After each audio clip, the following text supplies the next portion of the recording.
സാറേ, ബംഗ്ലാദേശിലെ കലാപത്തിൻ്റെ ഇടയ്ക്ക് ഒരു ഇസ്കോൺ സന്യാസിയെ പിടിച്ച് അകത്തിട്ടിരുന്നത് ചിന്മയദാസ്. അദ്ദേഹത്തിൻ്റെ അവസ്ഥ അത്ര സുഖകരമല്ല, അല്ലെ നല്ലതല്ല എന്നാണ് കേൾക്കുന്നത്.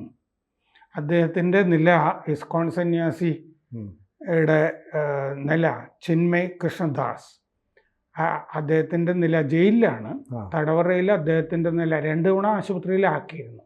ഇപ്പം നില ഗുരുതരമാണ് എന്ന് കാണിച്ചിട്ട് ബംഗ്ലാദേശിലെ അമേരിക്കൻ ഗ്രൂപ്പുകളുണ്ടല്ലോ, അമേരിക്കൻ ഗ്രൂപ്പുകൾ എന്ന് പറഞ്ഞാൽ അമേരിക്കയുമായി ബന്ധപ്പെട്ട ഹിന്ദുക്കള്, ബുദ്ധിസ്റ്റുകള്, ക്രിസ്ത്യാനികൾ, ബംഗ്ലാദേശിൽ ജീവിക്കുന്ന അമേരിക്കൻ ഹിന്ദുക്കൾ, ബുദ്ധിസ്റ്റുകൾ, ക്രിസ്ത്യാനികൾ, ഇവരെല്ലാം കൂടി ട്രംപിന് ഒരു നിവേദനം കൊടുത്തിട്ടുണ്ട്. ഇപ്പോൾ ട്രംപ് ഇടപെടണം, ഇദ്ദേഹത്തിൻ്റെ ജീവൻ രക്ഷിക്കണം, പിന്നെ ന്യൂനപക്ഷങ്ങളുടെ ജീവിതം സുരക്ഷിതമാണെന്ന് ഉറപ്പാക്കണം എന്നൊക്കെ ആ നിവേദനത്തിൽ പറയുന്നുണ്ട്.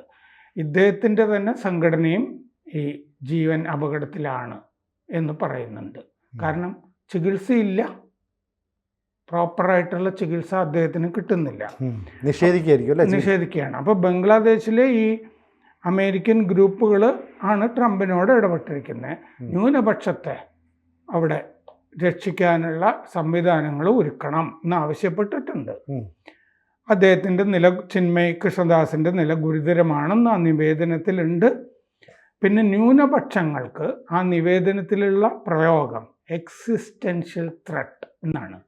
മലയാളത്തിലെ അസ്തിത്വ പ്രതിസന്ധി, ഭീഷണി തന്നെ ഉണ്ടെന്ന് പറഞ്ഞാൽ നിലനിൽപ്പിന് ഭീഷണി ഉണ്ട്. ന്യൂനപക്ഷങ്ങൾക്ക് അവിടെ നിലനിന്ന് പോകാനായിട്ട് കഴിയുന്നില്ല എന്നുള്ള പ്രശ്നമുണ്ട്. അപ്പോൾ ഇസ്ലാമിസ്റ്റ് ഫോഴ്സസ്, ഇസ്ലാമിക ശക്തികളിൽ നിന്ന് ന്യൂനപക്ഷത്തിന് നിലനിൽപ്പിന് ഭീഷണിയുണ്ട്. ഇതാണ് പറഞ്ഞിരിക്കുന്നത് നിവേദനത്തിൽ.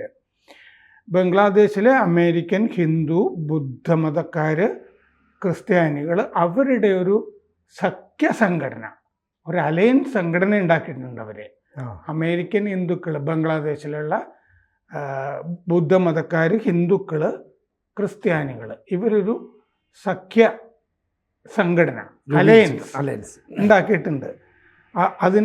അപ്പോൾ അതിൻ്റെ അടിസ്ഥാനത്തിലാണ് ഇത് ചെയ്തുകൊണ്ടിരിക്കുന്നത്. ഇതിൻ്റെ പേര് Bangladesh Hindu Buddhist Christian unity council എന്നാണ് ആ സംഘടനയുടെ പേര്. ആ സംഘടന ഈ നിവേദനത്തിൽ പറഞ്ഞിരിക്കുന്നത് രാജ്യത്തിനെ, ബംഗ്ലാദേശിലെ വംശീയ മതപീഡനം അവസാനിപ്പിച്ചാൽ മാത്രമേ ഇനി മുതൽ ഐക്യരാഷ്ട്രസഭയുടെ സമാധാന ദൗത്യങ്ങളിൽ ബംഗ്ലാദേശിനെ പങ്കാളികളാക്കാവൂ എന്നൊരു മാനദണ്ഡം, നിയമം കൊണ്ടുവരണം. പല സ്ഥലത്തും സമാധാന ദൗത്യങ്ങൾക്ക് ബംഗ്ലാദേശിൽ നിന്നും സേനാംഗങ്ങളെ എടുക്കുമല്ലോ. അതെ അതെ.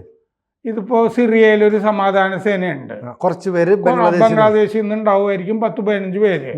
ആ പരിപാടി ഇനി വേണ്ട. ബംഗ്ലാദേശിനെ ഐക്യരാഷ്ട്രസഭയുടെ ഇടപാടുകളിൽ പാടില്ല. കാരണം എന്താണെന്ന് വെച്ചാൽ ഇനി അത് എങ്ങനെ പങ്കെടുപ്പിക്കണം എന്നുണ്ടെങ്കിൽ ഇവിടുത്തെ മതപീഡനം ഞങ്ങൾ അവസാനിപ്പിക്കുന്നു എന്ന് ബംഗ്ലാദേശ് ഭരണകൂടം ഔദ്യോഗികമായി പ്രഖ്യാപിക്കണം. അങ്ങനെ ട്രംപ് ഒരു നിലപാട് സ്വീകരിക്കണം എന്നവർ നിവേദനത്തിൽ ആവശ്യപ്പെട്ടിട്ടുണ്ട്.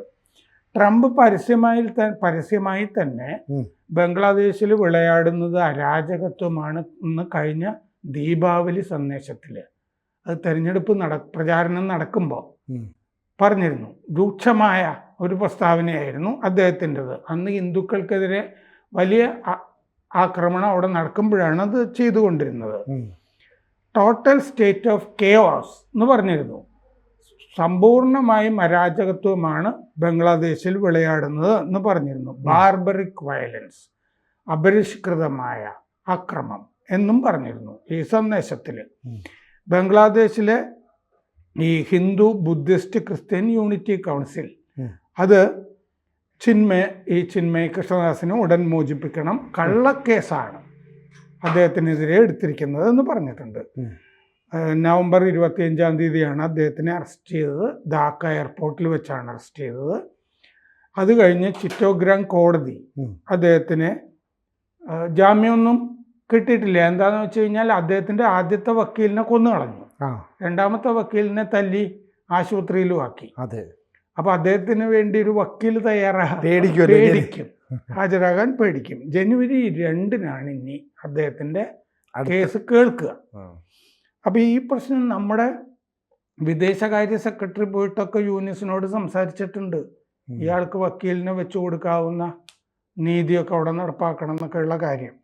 ഒക്ടോബറിലാണ് കേസ് ഉണ്ടായത് അദ്ദേഹത്തിനെതിരെ. ചിറ്റഗോങ്ങിൽ ഒരു റാലിയുടെ സമയത്ത് അവിടുത്തെ ദേശീയ പതാകയെ അനാദരിച്ചു, അപമാനിച്ചു എന്നുള്ള കേസാണ്. ബംഗ്ലാദേശിലെ ഷൊമ്മിലിറ്റോ സനാതൻ ജാഗരൺ ജോട്ടെ എന്ന് പറഞ്ഞ സംഘടനയും ഇദ്ദേഹത്തിൻ്റെ അവസ്ഥ ഗുരുതരമാണ് എന്ന് പറഞ്ഞിട്ടുണ്ട്. ചികിത്സ കിട്ടുന്നില്ല. ഈ സംഘടനയുടെ വക്താവായിരുന്നു ഈ ചിന്മയ് കൃഷ്ണദാസ്.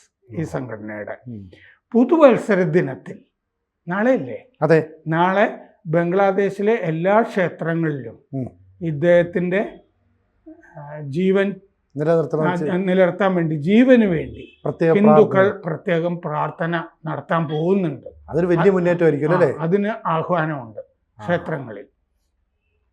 2 തവണ ആശുപത്രിയിലാക്കിയിരുന്നു. ജനുവരി 1-ന് നാളെ എല്ലാ ക്ഷേത്രത്തിലും. ഇത് ബംഗ്ലാദേശ്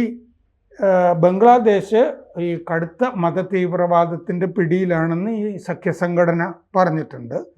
അത് സൗത്ത് ഏഷ്യൻ രാജ്യങ്ങൾക്ക്, സൗത്ത് ഏഷ്യൻ മേഖലയ്ക്ക് മാത്രമല്ല ലോകത്തിന് തന്നെ ഭീഷണിയായ വിധത്തിലാണ് അവിടുത്തെ ഒരു താലിബാൻ പോലെയാണ് അവിടെ സംഗതി ഉണ്ടാകുന്നത്. അഫ്ഗാനിസ്ഥാനിലെ താലിബാനെ പോലെയാണ് ഇവിടുത്തെ ഭരണകൂടം ഉണ്ടായി പോകുന്നത്. അപ്പോൾ അവിടുത്തെ നിയമം തന്നെ അലകും പിടിയും മാറണം എന്ന് ഈ നിവാരണത്തിൽ പറഞ്ഞിട്ടുണ്ട്. ന്യൂനപക്ഷ സംരക്ഷണ നിയമം അവിടെ നടപ്പാക്കണം. പിന്നെ ന്യൂനപക്ഷങ്ങൾക്ക് പ്രത്യേക ഇലക്ടറേറ്റ് അവിടെ വേണം, വോട്ട് ചെയ്യുന്നതുമൊക്കെ പ്രത്യേക മണ്ഡലങ്ങളും ഒക്കെ വേണം. സേഫ് എൻക്ലേവ്സ് വേണം, അവർക്ക് സുരക്ഷിതമായി പാർക്കാവുന്ന മേഖലകൾ അത് വേണം. പിന്നെ ഹെയ്റ്റ് ക്രൈം, ഹെയ്റ്റ് സ്പീച്ച്, വിദ്വേഷ പ്രസംഗങ്ങൾ, ഹിന്ദുക്കളെ കണ്ടു കഴിഞ്ഞാൽ ആക്രമിക്കുന്ന പരിപാടി, ഈ മറ്റേ ക്രിസ്ത്യാനികളെ കണ്ട, ന്യൂനപക്ഷങ്ങളെ കണ്ട ആക്രമിക്കുന്ന പരിപാടി, ഈ വക പരിപാടികൾ, ഹെയ്റ്റ് ക്രൈംസ്, ഹെയ്റ്റ് സ്പീച്ച്, ഇതൊക്കെ നിർത്താനുള്ള പരിപാടികളൊക്കെ ഉണ്ടാകണം എന്ന് ട്രംപിനോടുള്ള ഈ നിവേദനത്തിൽ ഇവർ പറഞ്ഞിട്ടുണ്ട്. അപ്പോൾ ഈ സന്യാസിയുടെ അവസ്ഥ പരിതാപകരമാണ്. ഒരു ഹിന്ദു സന്യാസി ഇസ്കോണിൻ്റെ മരിച്ചുപോയാലൊന്നും യൂനിസിനൊരു ചുക്കുമില്ല. ജമാഅത്തെ ഇസ്ലാമിക്കുണ്ടോ? ഇല്ല. അപ്പോൾ സത്യത്തിൽ ഇപ്പോൾ ഈ ഹിന്ദുക്കൾക്ക് നേരെയുള്ള അക്രമം ലോകത്തിന് ശ്രദ്ധയിൽപ്പെട്ടിട്ടുണ്ട്. ഇപ്പോൾ ഇസ്കോണിൽ ഈ സന്യാസിക്ക് എന്തെങ്കിലും സംഭവിക്കുന്ന രീതിയിലേക്ക് പോയാൽ ഒരുപക്ഷെ ലോക ശ്രദ്ധ അതിനകത്ത് ഉണ്ടാവുകയും ഇന്ത്യക്ക് വേണമെങ്കിൽ ഒരു ഇടപെടൽ നടത്തുകയും ചെയ്തുകൂടെ? അല്ല, നമ്മൾ ഇപ്പം എന്താ ചെയ്തിരിക്കുന്നതെന്ന് വെച്ചാൽ അദ്ദേഹത്തിൻ്റെ നില ഗുരുതരമാവുമ്പോൾ തന്നെ ഇത് ലോക ശ്രദ്ധയിൽ വന്നല്ലോ. അതെ. അപ്പോൾ ഇതെന്താ സംഭവം? ഒരു മനുഷ്യാവകാശ പ്രശ്നമാണ്. മനുഷ്യാവകാശ ലംഘനം അല്ലേ ഇത്? മനുഷ്യാവകാശ ലംഘനം എന്ന് പറഞ്ഞാൽ അദ്ദേഹത്തിന് വക്കീലില്ല എന്ന് പറയുമ്പോൾ തന്നെ മനുഷ്യാവകാശ ലംഘനമാണ്. അതെ. നമുക്ക് ഇവിടെ ഗോവിന്ദസ്വാമിക്ക് പോലും വക്കീലുണ്ടല്ലോ. അതെ. അതെ. അത് ആളൂരായാലും കൊള്ളാം, ആരായാലും കൊള്ളാം, ഒരാളുണ്ട്. കാരണം ഒരു വക്കീലിനെ കോടതി തന്നെ ഇടപെട്ട് ഇവിടെ വെച്ച് കൊടുക്കും. അവിടെ കോടതി ഇടപെട്ട് ഒരു വക്കീലിനെ വെച്ച് കൊടുക്കേണ്ടതായിരുന്നു. വെച്ചു കൊടുത്ത ആള് ആശുപത്രി കിടക്കുന്നു, ഒരാൾ ആശുപത്രി കിടക്കുന്നു, ഒരാൾ കൊല്ലപ്പെട്ടു.